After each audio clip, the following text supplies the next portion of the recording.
Class number 3 SSC 2026 Biology second paper। প্রথমে দেয়া আছে প্রতিসাম্য। প্রতিসাম্য বলতে কি বোঝায়?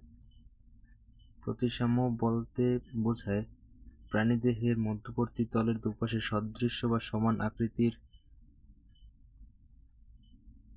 অংশের অবস্থা বোঝায়।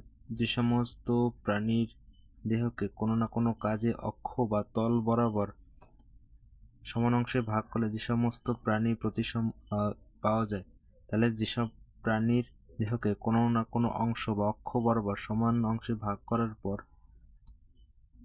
সমান অংশে ভাগ করা যায় সে সমস্ত প্রাণীদেরকে বলা হয় প্রতিসাম্য প্রাণী।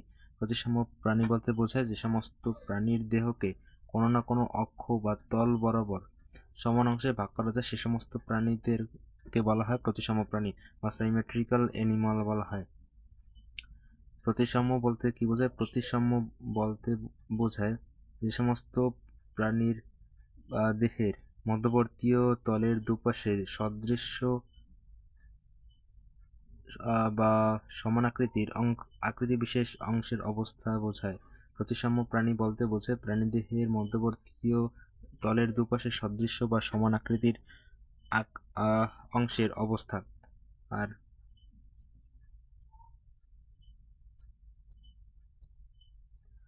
প্রতিসাম্য প্রাণী বলতে বোঝায় যে সমস্ত প্রাণীর দেহকে কোনো না কোনো অক্ষ বা তল বরাবর সমান অংশে ভাগ করা যায় সে সমস্ত প্রাণীদেরকে বলা হয় প্রতিসাম্য প্রাণী বা সিমেট্রিক্যাল অ্যানিমাল।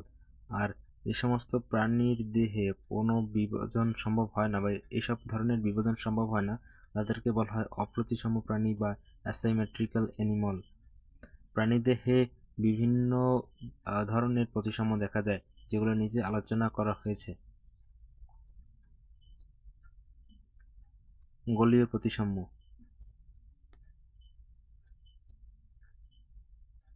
গোলীয় প্রতিসাম্য বলতে বোঝায় একটি গোলককে যেভাবে কেন্দ্রের মধ্য দিয়ে অতিক্রান্ত যে কোনো তল বরাবর সদৃশ্য বা সমান অংশে ভাগ করা যায় তেমনিভাবে কোনো প্রাণীর দেহকে যদি ভাগ করা হয় তখন তাকে বলা হয় গোলীয় প্রতিসাম্য। যেমন ভলভক্স, রেডিওলারিয়া, হেলোজোয়া প্রভৃতি হচ্ছে এককোষী প্রোটিস্টান জীব।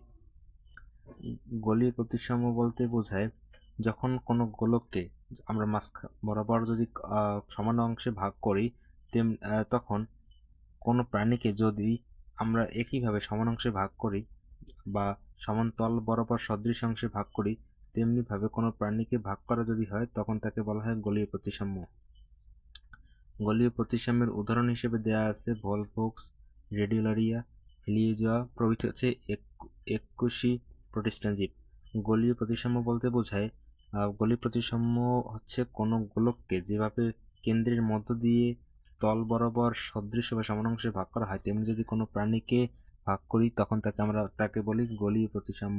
যেমন যদি কোনো গোলক বা ফুটবলকে আমরা মাঝ বরাবর সমান অংশে ভাগ করি তল পর্যন্ত তাহলে সেই রকমভাবে কোনো প্রাণীকে যদি মাঝ বরাবর শেষ পর্যন্ত ভাগ করা হয় তখন তাকে বলবো গোলীয় প্রতিসাম্য।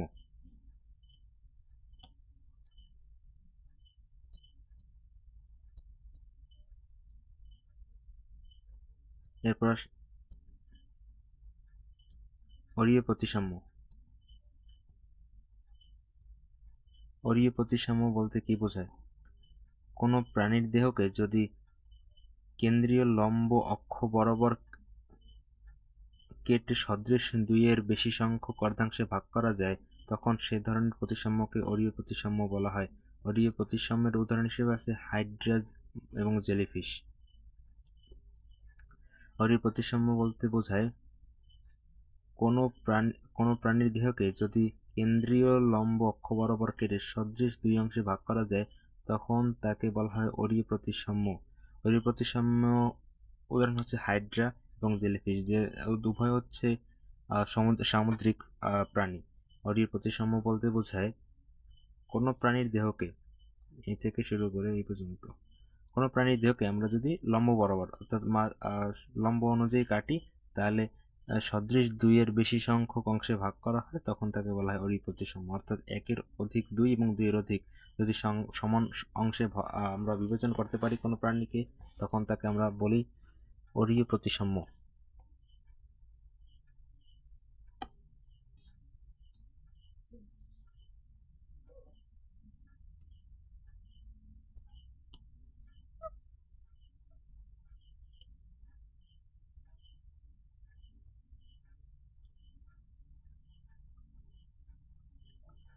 এছাড়া রয়েছে সি অ্যানিমন ও সম্পর্কিত গোষ্ঠীভুক্ত প্রাণী, যাদের অনুলম্ব অক্ষের এক প্রান্তে মুখে অবস্থিত সব প্রাণীতে অরীয় প্রতিসাম্য দেখা যায়। 3 নম্বরে রয়েছে দ্বি-স্তর প্রতিসাম্য। দ্বি-স্তর প্রতিসাম্য বলতে বোঝায় কোনো প্রাণীদেহে যখন কোনো অঙ্গের সংখ্যা একটি কিংবা একজোড়া হওয়ায় অনুদৈর্ঘ্য বরাবর শুধু তল পরস্পর সমকোণে অতিক্রম করতে পারে, তখন ওই প্রাণীদেহে 4টি সদৃশ বিভক্ত হতে পারে। এ ধরনের প্রতিসাম্যকে বলা হয় দ্বি-অরীয় প্রতিসাম্য। দ্বি-অরীয় প্রতিসাম্য বলতে বোঝায় কোনো প্রাণীর দেহে যখন কোনো অঙ্গের সংখ্যা একটি কিংবা একজোড়া হওয়ায় অনুদৈর্ঘ্য বরাবর শুধু দুটি তল পরস্পরের সমকোণে অতিক্রম করতে পারে, ফলে ওই প্রাণীদেহ 4টি অংশে বিভক্ত হতে পারে। তাহলে ওই প্রাণীদেহ মোট 4টি অংশে বিভক্ত হতে পারে। এ ধরনের প্রতিসাম্য হচ্ছে দ্বি-অরীয় প্রতিসাম্য। এ ধরনের প্রতিসাম্যকে বলা হয় দ্বি-অরীয় প্রতিসাম্য। যেমন টিনোফোরা, উদাহরণ হিসেবে আছে টিনোফোরা জাতীয় এই ধরনের প্রাণী বা টিনোফোরা জাতীয় প্রাণীর দেহ হিসেবে আছে সিয়েলোপ্লানা। মৌলিকভাবে অরীয় প্রতিসাম্য হলেও দুটি কোর্সিকা থাকা দ্বি-অরীয় প্রতিসাম্য প্রাণী হিসেবে এটি অন্তর্ভুক্ত রয়েছে।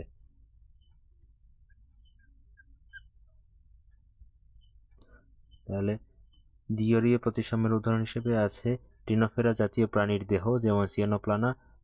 সিয়েনোপ্লানা দ্বি-অরীয় প্রতিসাম্য হলেও দুটি কোর্সিকা থাকায় এগুলো দ্বি-অরীয় প্রতিসাম্য প্রাণী।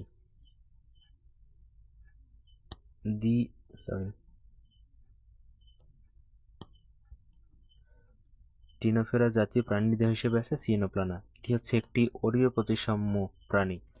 সিয়েনোপ্লানা হচ্ছে একটি অরীয় প্রতিসাম্য প্রাণী, কিন্তু এর যেহেতু দুটি কোর্সিকা রয়েছে তার কারণে এটি হচ্ছে দ্বি-অরীয় প্রতিসাম্য প্রাণী। এরপর আছে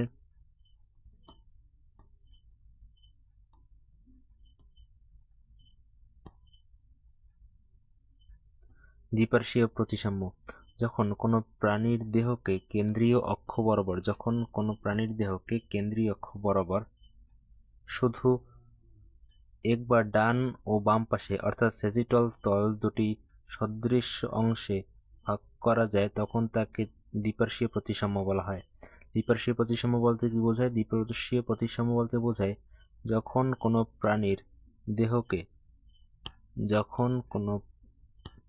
প্রাণীর দেহকে কেন্দ্রীয় অক্ষ বরাবর একবার ডানে ও বামে অর্থাৎ সেজিটাল তল দুটি সদৃশ অংশে ভাগ করা হয়,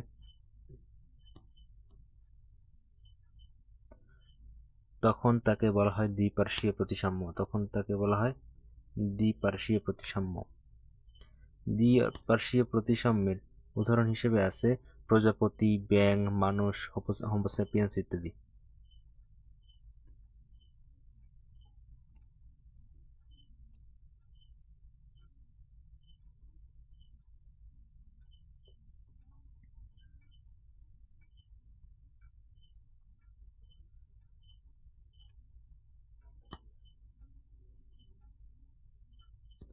এরপর আছে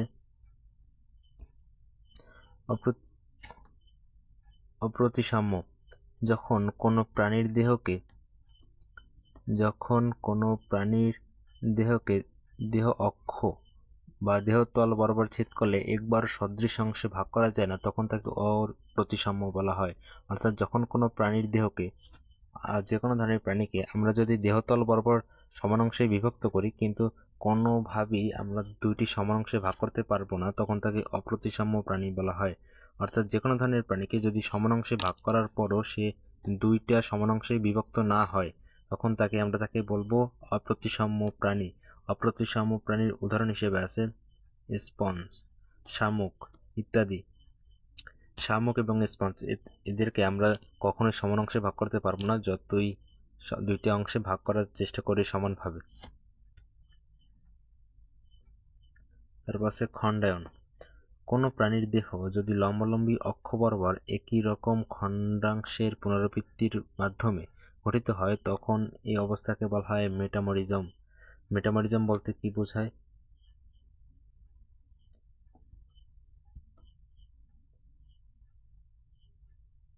মেটামরিজম বলতে কি বোঝায়? মেটামরিজম বলতে বোঝায় কোনো প্রাণীর দেহ যদি লম্বালম্বী অক্ষ বরাবর একই রকম খণ্ডাংশের পুনরাবৃত্তির মাধ্যমে গঠিত হয়, তখন এ অবস্থাকে খণ্ডায়ন বা মেটামরিজম বলা হয়। খণ্ডায়নের ইংলিশ হচ্ছে মেটামরিজম। তাহলে খণ্ডায়ন হচ্ছে মেটামরিজম। মেটামরিজম একটা গুরুত্বপূর্ণ প্রশ্ন। কাকে বলে বোঝায়? কোনো প্রাণীর দেহ যদি লম্বালম্বী অক্ষ বরাবর একই রকম খণ্ডাংশের পুনরাবৃত্তির মাধ্যমে গঠিত হয়, তখন এই অবস্থাকে বলা হয় মেটামরিজম।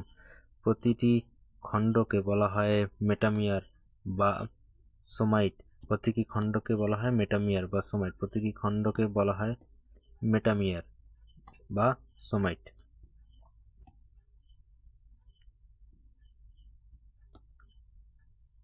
খণ্ডায়ন বিশিষ্ট হোমোনোমাস মেটামিয়ার। খণ্ডায়ন বিশিষ্ট ইংলিশ হচ্ছে হোমোনোমাস মেটামিয়ার। খণ্ডায়ন বিশিষ্ট বলতে কি বোঝায়? যে সমস্ত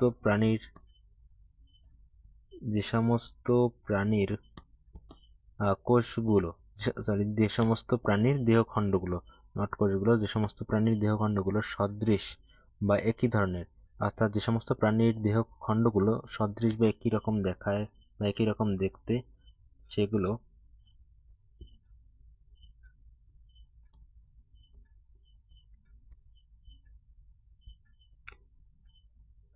সে সমস্ত প্রাণীদেরকে বলা হয় সমখণ্ডায়ন বিশিষ্ট। অর্থাৎ যদি কোনো প্রাণীদের দেহখণ্ডগুলো একই রকম দেখায়, একই রকম দেখতে হয়, তাদেরকে বলা হয় সমখণ্ডায়ন বিশিষ্ট প্রাণী।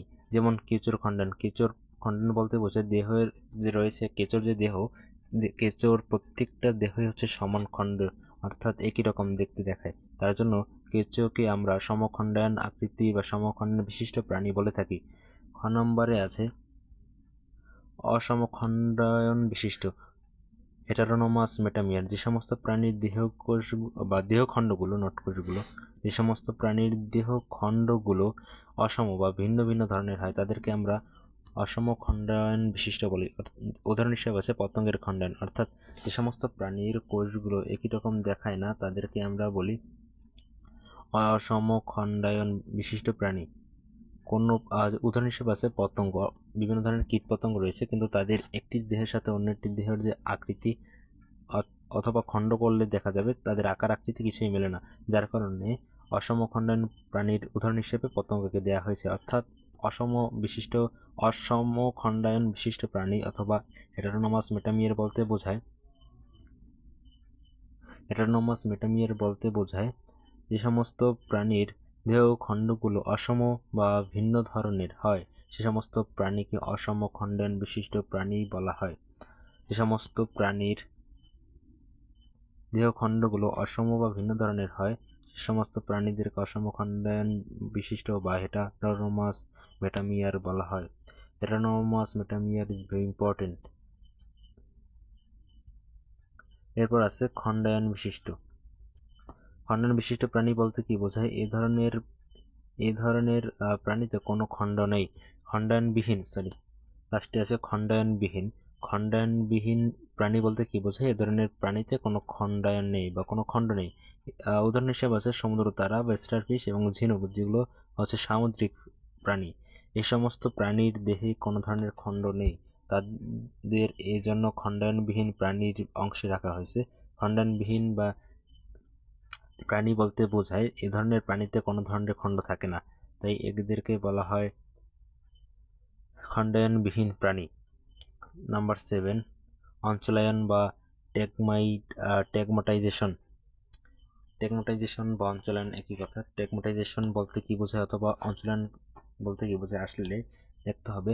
আর্থ্রোপোডা পর্বত প্রাণী। আচ্ছা, আর্থ্রোপোডা হচ্ছে এক ধরনের প্রাণী যেখানে প্রাণীদের বিভিন্ন পর্ব রয়েছে, যেমন ইডারিয়া, করডাটা, এরকম একটা প্রাণীর পর্ব হচ্ছে আর্থ্রোপোডা। আর্থ্রোপোডা পর্বের প্রাণীদের দেহ বাহ্যিকভাবে মানে বাইরের দিক থেকে খণ্ডায়িত হলেও, আর্থ্রোপোডা পর্বের প্রাণীদের দেহ বাহ্যিক মানে বাইরের দিক থেকে খণ্ডায়িত হলেও অধিকাংশ ক্ষেত্রে খণ্ডকগুলো স্পর্শ নয়, বরং এক্ষেত্রে কিছু একত্রিত মিলিত হয়ে দেহে সুনির্দিষ্ট কয়েকটি অঞ্চল সৃষ্টি করে। প্রতিটি অঞ্চলকে ট্যাগমাটা বলা হয়। ট্যাগমাটা বলতে কি বোঝায়? আর্থ্রোপোডা পর্বের প্রাণীদের দেহে বাহ্যিকভাবে খণ্ডায়িত মনে হলেও অধিকাংশ ক্ষেত্রে খণ্ডগুলো সুস্পষ্ট নয়, বরং এক্ষেত্রে কিছু কিছু খণ্ডকে একত্রিত মিলিত হয়ে দেহের সুনির্দিষ্ট কয়েকটি অঞ্চল সৃষ্টি করে। প্রতিটি অঞ্চলকে ট্যাগমাটা বলা হয়। Tagmata is very important question, please mark it. আর্থ্রোপোডাদের দেহখণ্ডগুলোর এমন অঞ্চলীকরণকে বলা হয় অঞ্চলায়ন। অঞ্চলায়ন বলতে কি বোঝায়? অঞ্চলায়ন বলতে বোঝায় আর্থ্রোপোডা পর্বের যে প্রাণী রয়েছে তাদের দেহখণ্ডগুলোর অঞ্চলীকরণকে বলা হয় অঞ্চলায়ন। আর্থ্রোপোডার শ্রেণীবিন্যাসে অঞ্চলায়নের গুরুত্ব দেওয়া হয়েছে। সো আজ এ পর্যন্তই। The subject is very important and all this question that I marked is very important. So write it on your notebook and solve the all questions, especially MCQ.